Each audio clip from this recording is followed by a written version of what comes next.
I'm Corbett Wall with DV Auction, here with your feeder flash for Thursday, February the 13th, brought to you in part by GrowSafe.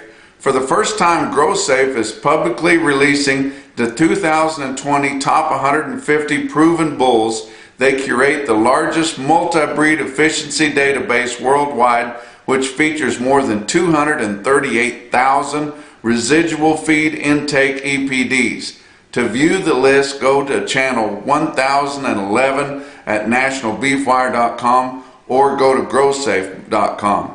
Cash is hemorrhaging. And I tell you what, each day, we've only got halfway through this week, each day we just continue to lose more and more ground on our cash fat cattle trade. And you would think that they would just hold up and not even sell them until the end of the week, but we've sold a few cattle every day, Monday, Tuesday, and Wednesday at lower prices progressively. And it all started here 2 or 3 weeks ago when we got into that scare over the coronavirus, and you know, it's really hurt your cattle market, and how you tie those two things together, it's kind of tough. It's kind of a reach to be trying to tie your cattle market and your cattle futures to the coronavirus. But you know, it hurt all your publicly traded markets and a lot of your commodities, but most of the rest of them have kind of come back and quit worrying about it. But if you guys want to look into that more, I recommend Cassie Fish's newsletter that she puts out every business day. It's put together by Consolidated Beef Producers. They publish that report. You can go to thebeefread.com and register right there, and it doesn't cost anything, and they'll send that to your email every day. I read it regularly. It's pretty technical, but I think a lot of us fundamental guys need to get more familiar with that technical stuff all the time. But she does a pretty good job, and she's there and knows a lot of the people within the commodity trading business and can keep you up to date on things. But look at the board for Wednesday. February live cattle futures were down 12 cents at 118.95. And you felt like there was a little bit of support there on your live cattle futures there. In fact, your April was up 67 cents at 117.85. Most of the rest of your out fronts were higher. Feeder cattle, March feeder cattle up 37 cents at 135.05. April was up 45 cents at 137.17. Your fall contracts down hard, more than $1.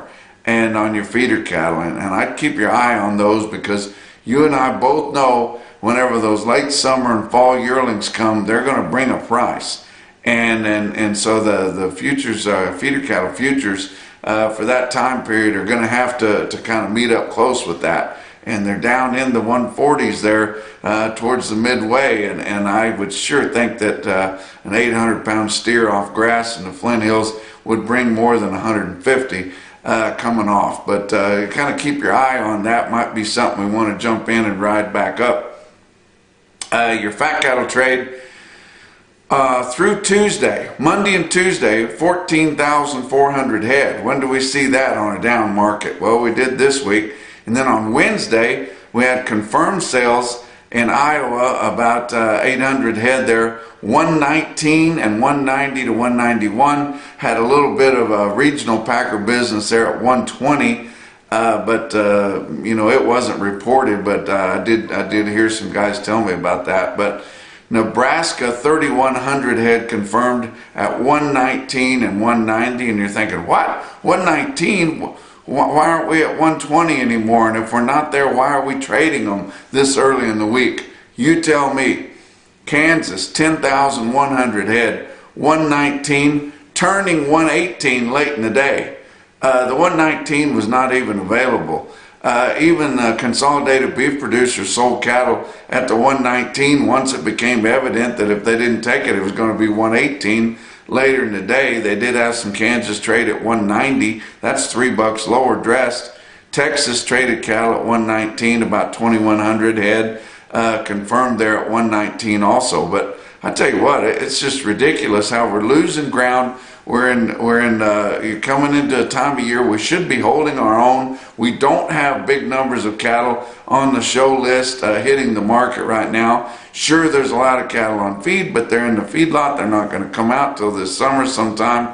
But it's just ridiculous the way we're losing markets just on uncertainty, on fears, and on technical stuff that we have no control over.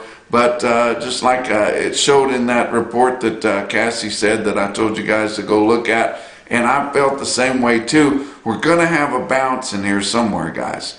We're going to have a bounce. It may be just a bounce up enough for you guys to kind of dally up and hedge again, especially on some feeder cattle if you are getting scared.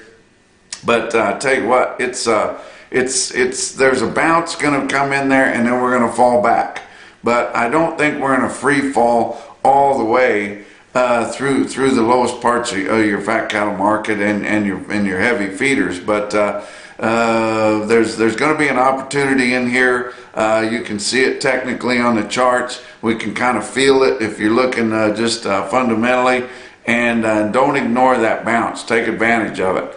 Box beef cutout values.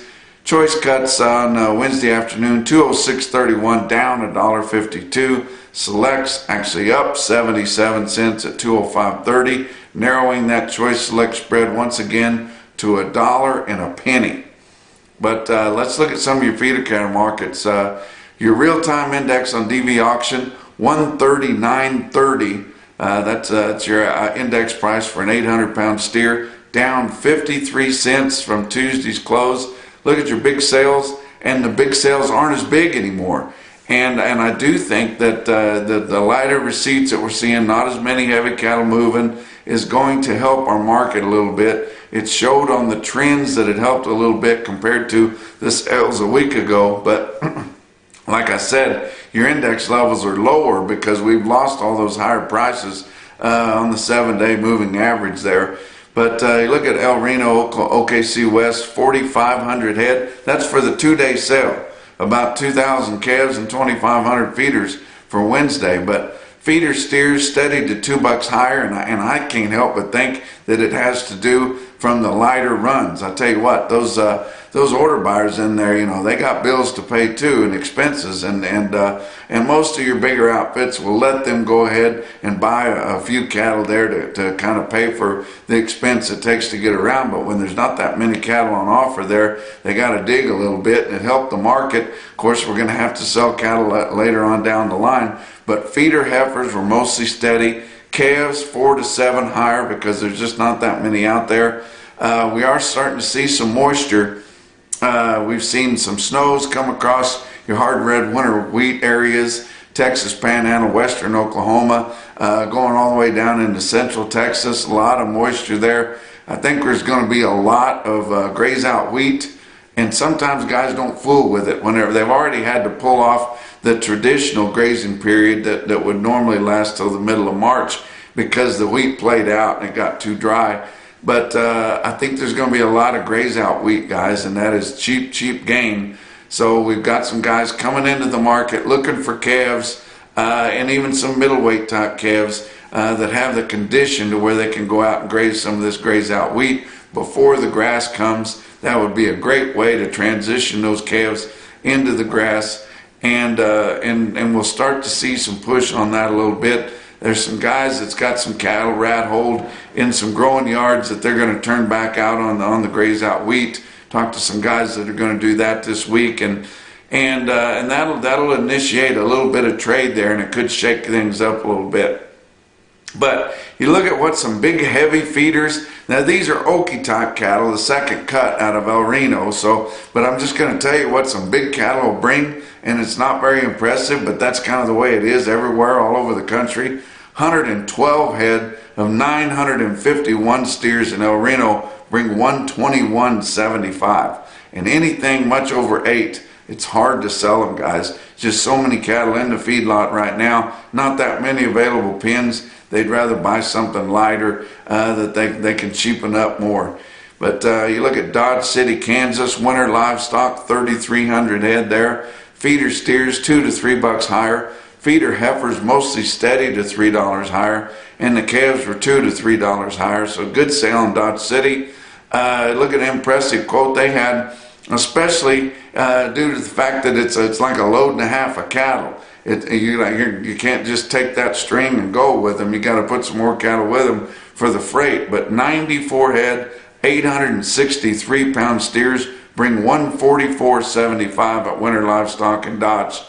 Creston, Iowa. Creston Livestock, you know, it's kind of under new management, kind of, not really, but Tom's kind of retired and went back home to Colorado. But his boy Cody Fry, Kurt Spore leader, they got that sale up and going good again here for this winter. 72 head, 720 pound steers in Creston, Iowa, $150.75. Torrington Livestock Markets in Torrington, Wyoming, biggest sale is anywhere, 4,400 head on Wednesday. Feeder steers steady to $2 higher. Not a good comparison from last week on the heifers. Steer calves $4 to $8 higher. Heifer calves $2 to $5 higher.